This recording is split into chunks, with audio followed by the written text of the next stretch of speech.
Daniel Makata amene ndi mkulu wa bungwe la ADMAC. Takulandirani. Tangotifotokozerani poyamba bungwe la ADMAC inali ndi misika yambiri imene inali vibrant koma zinthu zinasintha. Ndichifukwa chani zili choncho? Mwina ndikupoza ndimona. ADMAC inali ndi misika yambiri komabe ndikhoza kunenabe kuti misikayo ilipobe yambiri. Chifukwa ADMAC ndi company yomwe yokhayo imene ili ndi misika yambiri kuposa company ene iliyonse kumalawi kuno imene magula ndi kugulisa mbewu. Ndiye kuyankha funso lanu ndikhoza kuti company ADMAC idakali nayo ndithu misika yambiri dziko lonse lino la Malawi pena paliponse kuti mukapeza msika wa ADMAC ndipo ndi company yokhayo imene ili ndi kuthekera kotero.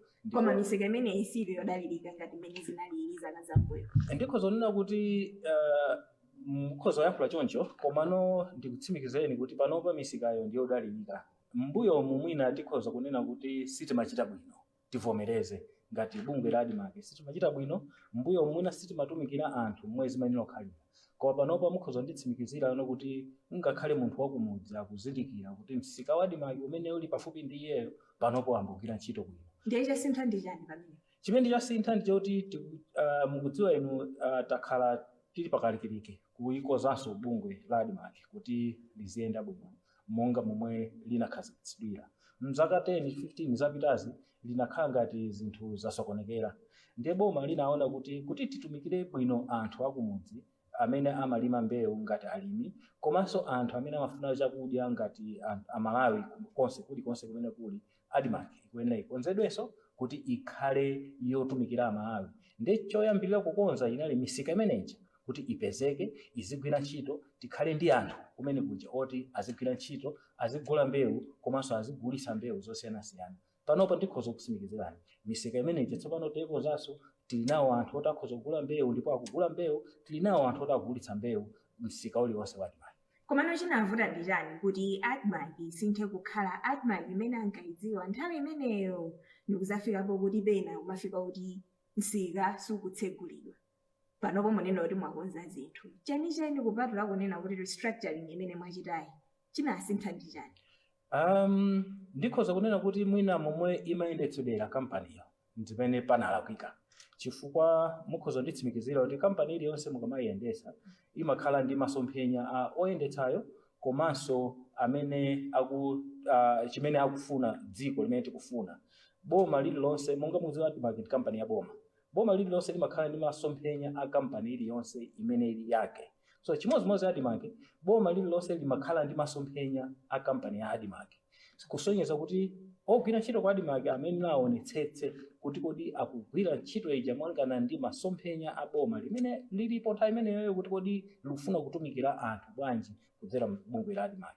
So bungwe la ADMAC ndi njira imodzi imene boma limatumikira anthu amalawi kuti amalawi akalima mbewu apeze msika ogulitsa. Amalawi akakhala kuti akufuna kugula chakudya komanso ndi mbewu zina ndi katundu wina apeze msika okagula. So ADMAC ndi njira imodzi imene boma linakhazikitsa. So mbuyomu chimene chimachitika ndi kuti mwina masomphenya a maboma ena ndi ena anali oti mwina ADMAC yokunalibe. Ndo ngati masomphenya mulibe zimakhala zovuta kuti kodi misika ija musagula nanga mukasagula mukatani. So panopa ndikhoza kutsimikizirani kuti masomphenya aboma limene lilipoli ndiloti anaona kuti ADMAC tikonzenso nchifukwa anatiuza ife kuti pitani kwa ADMAC mukakonzenso ADMAC kuti iyambenso kutumikira. Pamene pamafuna kutanthauza kuti ntchito za ADMAC zimayendetsedwa ndi ndale?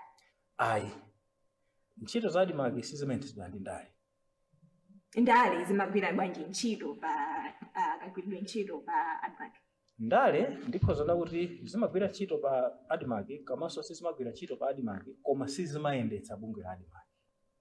Chifukwa choti andale aja ndi amene amapanga masomphenya a dziko. Masomphenya aja akapanga ndi amene amatha kuona kuti ifeyo malingana ndi zolinga zathu tikufuna kuti titumikire amalawi mwachonchi.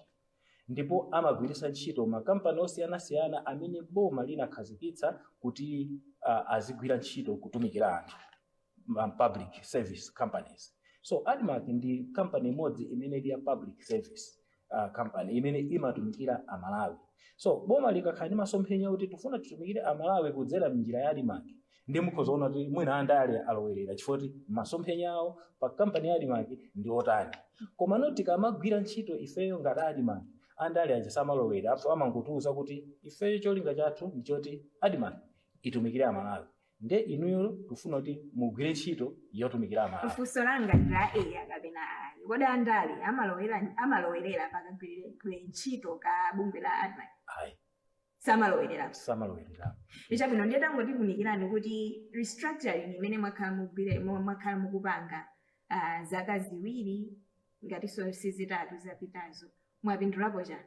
Tapindulapo kwambiri chifukwa mukhoza kuona kuti kodi cholinga cha restructuring imene inapangidwa kwa ADMARC inali yotani. Cholinga chake chinali yoti tikonzenso iyambe kutumikira bwino anthu.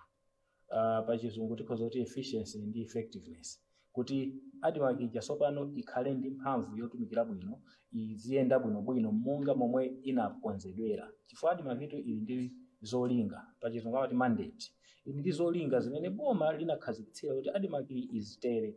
Nde restructuring imayibwezeranso company munjira yoti kodi mandate yathu tikwanitse kuyitumikiranso monga momwe inakhazikitsidwa.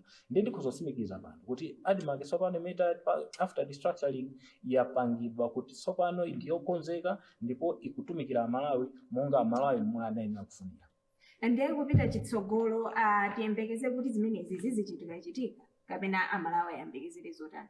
Chimene ayembekezerera amalawi panopa ndichoti ADMARC ija tsopano tayikonza ndipo ipitiliza kuatumikira moyenerera, ipitiliza kugula mbewu zawo zosiyanasiyana zimene amalima. Panopa amalawi akamalima mbewu azikhala ndi chiyembekezo, azikhala ndi confidence kuti ndikalima mbewu, mtedza umene ndikulima, chimanga chimene ndikulima, soya umene ndikulima, kaya ndi ndola amene ndikulima, msika ulipo. Ndipo chimene chiyembekezo chimene amalawi tsopano akhale nacho mu kampani ya ADMARC chifukwa panopa tayikonza kuti munthu aliyense akamalima mbewu, ndipo mbewu ndifuna ndikagulitse, azidziwa kuti msika wodalirika kuti akagulitse mbewu yake ndi ADMARC. Ndipo panopa ADMARC yakonzedwa kuti tsopano ikhoza kutumikira amalawi mwa njira imene yake. Komano mtengo wa chimanga pakadali pano ndi wokwera zedi.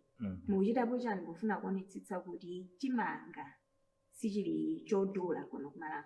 Ntchito imodzi ya ADMARC imene tizigwira ndi kukhazikitsa mitengo yabwino pa msika ya chimanga komanso mbewu zina.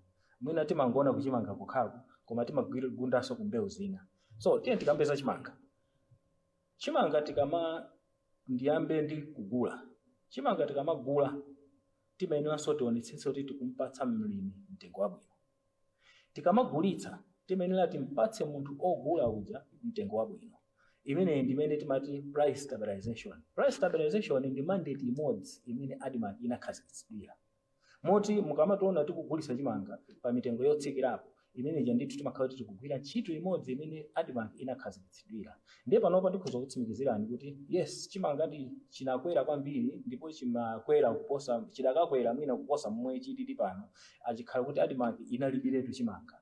Koma panopa chifukwa kuti ADMARC ili ndi chimanga ikugulitsa m'misika pa mitengo yabwino, mitengo ya chimanga ija sinapitirira kukwera kwambiri chifukwa choti ADMARC tsopano ikukwanitsa kugwira ntchito imene yopereka chimanga, yogulitsa chimanga kwa Malawi pa mitengo yotsikirapo. Mwanena kuti pakadali pano ADMARC ili ndi chimanga chokwanira? Tinacho chimanga chokwanira. Mutha kutipatsa estimate kuti chimanga chimenechi ndi chambiri bwanji? Chimanga chimenechi ndikukuwuzani kuti mu November tinayamba kugulitsa 10,000 metric tons imene tinapangidwa allocate. Mukudziwa kuti ADMARC ikagula chimanga chimakhala kuti timagula chimanga magawo awiri, chimanga cha commercial komanso chimanga cha boma.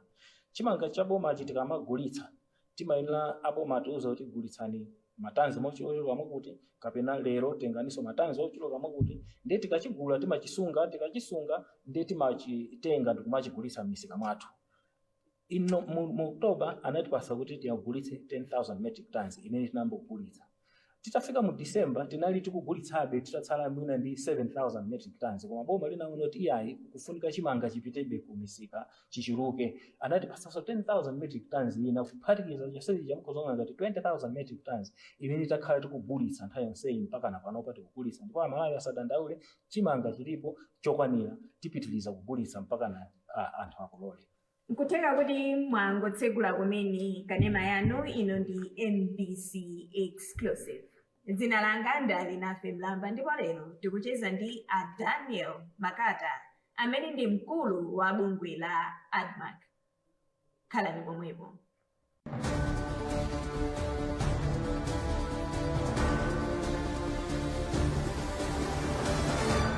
Tikupitirira ndi program yathu ya MBC Exclusive ndipo muli ndi ine ali nafe Mlamba.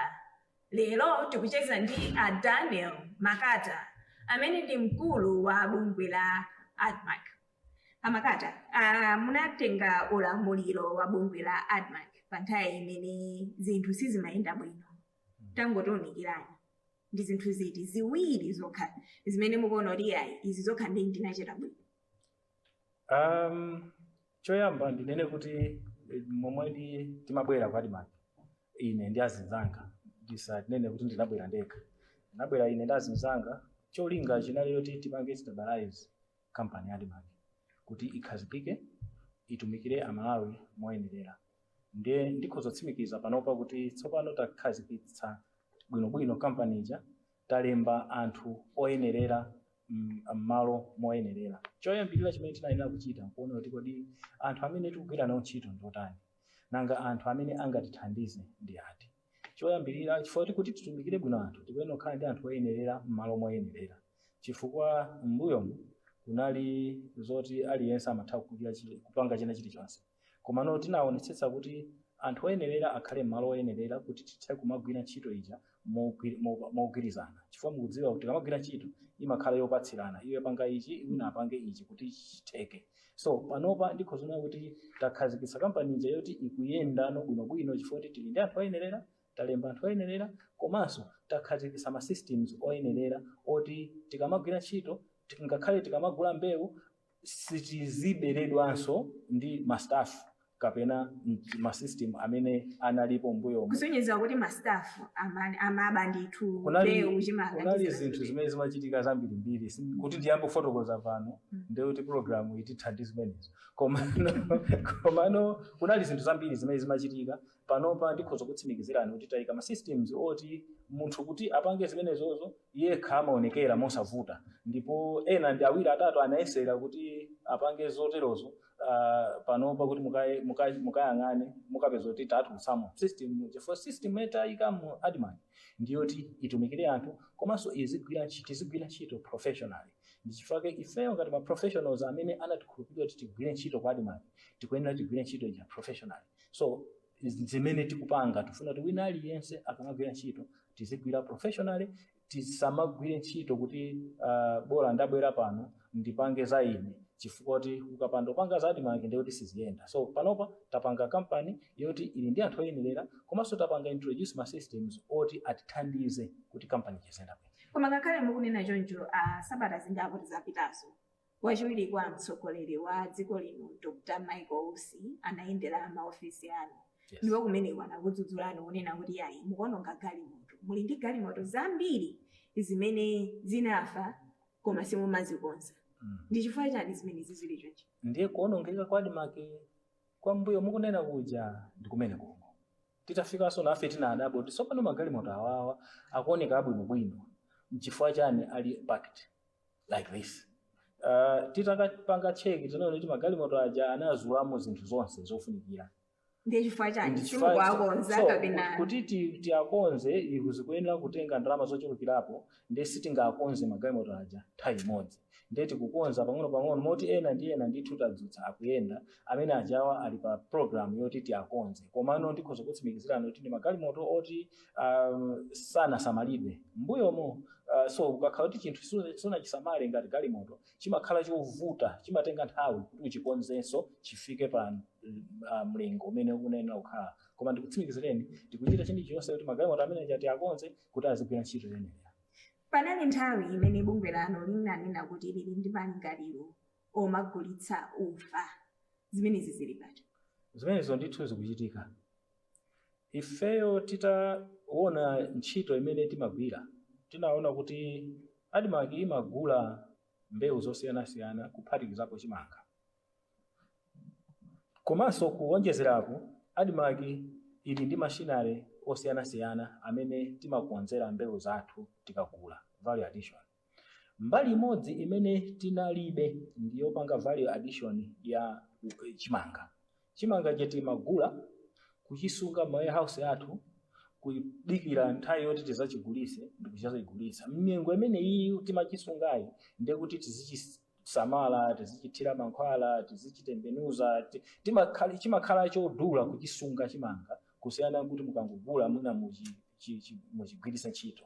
So njira imodzi yogwiritsa ntchito chimanga kuti anthu akagwiritse ntchito mosavuta ndiyo nono kuti tichipange value addition. So value addition ya chimanga ndiyo kuti tipange ufa. Ndipo ndikutsimikizeni kuti ufa umenewu tikuyamba kupanga tikuyamba kupanga mwezi omwe wa February.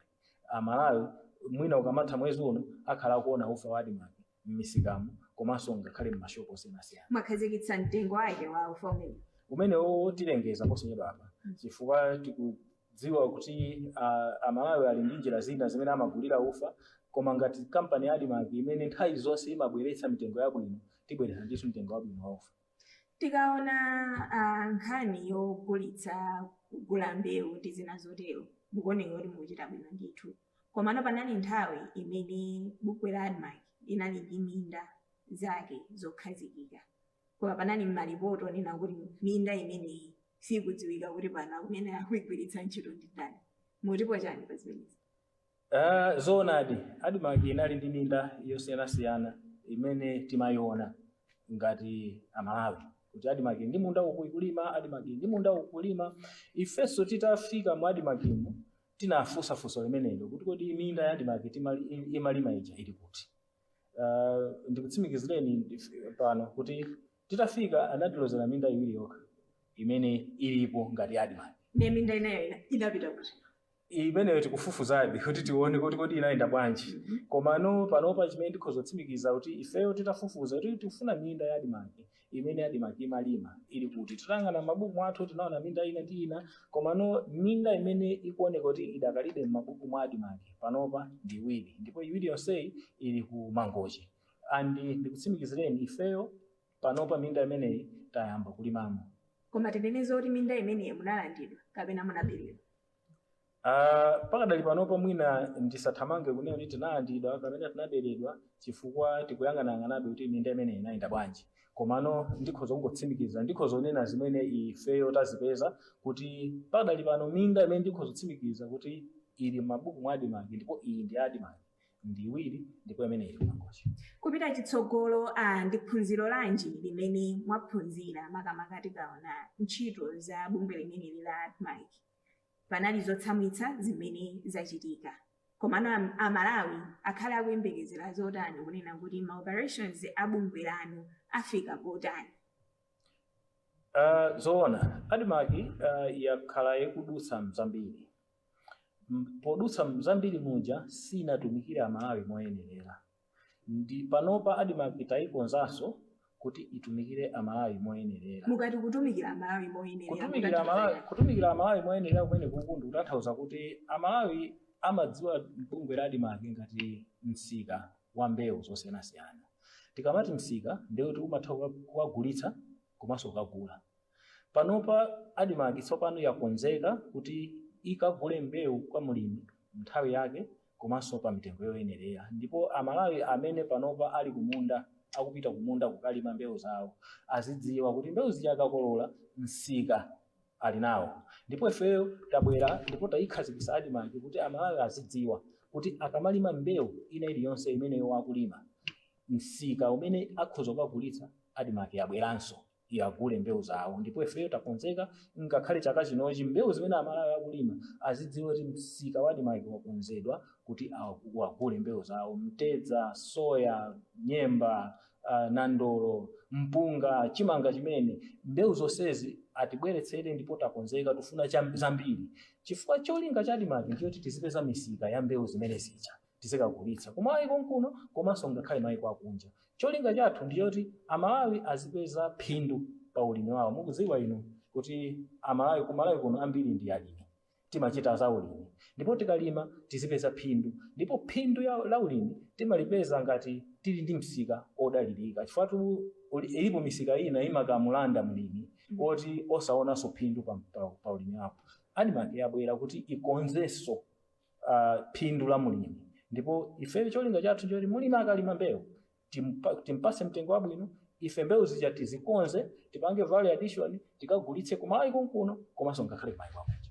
Ndiye pamene papa misika ina imakhala kuti sinatsegulidwe, ena amatheka kudandaula kuti mwezi lutsopano wathu msika wa ADMARC usanatsegulidwe. Mwapatsa chikhulupiriro chotani amalawi kunena kuti misika imene ndithu izikhala yotsegula monga mwa nthawi zake? Ndikutsimikizireni ADMARC ili ndi misika kumalawi kuno ndanena kale kuti yoposa wina aliyense. Mwina ndichule nambala. ADMARC ili ndi misika 359 kumalawi kuno. Mukhoza kuona kuti Malawi ili ndi maboma 28 koma tili ndi misika 359.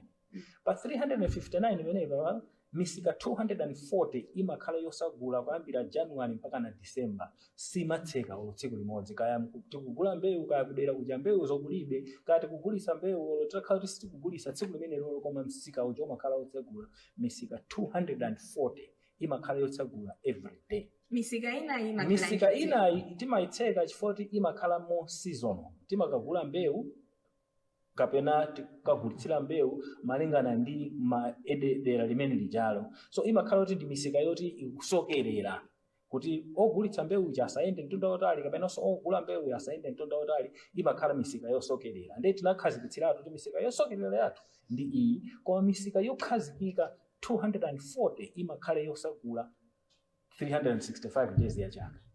Ndiye pamene tikuona nkhani ya ndalama zimene zimakhala zikulowa operations, misika ina kutsegula, misika ina kumayitseka mwa season. Simukuona kuti makhala kuti mukuononga ndalama za boma? Sitimakhala tikuononga ndalama za boma, koma timakhala tikutumikira Malawi. Amakata tathokoza kuti munali nafe tsiku la lero. Zikomo nafe. Pamene ndipo pa mtsiriziro pa program yathu ya lero ya MBC Exclusive. Dzina langa ndi Alinafe Mlamba, ndipo lero timacheza ndi Daniel Makata amene ndi mkulu wa bungwe la ADMARC. Mudzakhale pomwepo sabata yamawa pamene tizakupatsireni zina zangati izi. Mwakoma nonse.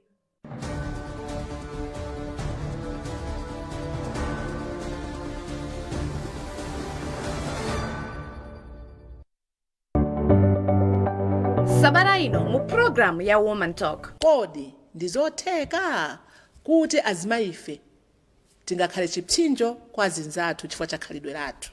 Ndizotheka. Khalidwe ndi chuma. Kuli maliro iye osapita kukaona. Malo momakhala bwino ndi anthu umafuna kuti anthu osazimba ng'oma za iweyo. Kungokhala ndi bwana wachizimayi. Komatu tonsefe ndife amodzi, koma khalidwe ndi limene limafunika.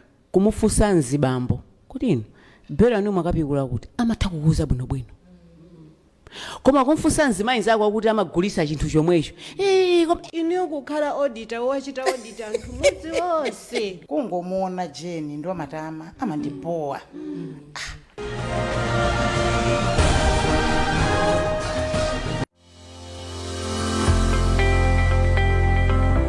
The D-Day. 18th April 2024. Agenda. Results of the National Survey on Access and Use of Information and Communication Technologies by Households and Individuals in Malawi 2023.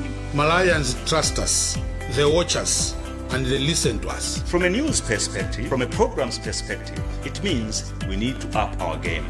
For one to be a great champion, you have to compete. On behalf of NBC Radio 1, it means a lot. Just confirms what we have been through. It is settled. MBC TV has the highest viewership and MBC Radio 1 has the highest listenership in Malawi. We said it before and we are saying it again now. We broadcast to millions. Set your view bar beyond friends and family. Choose the market leader. Choose MBC.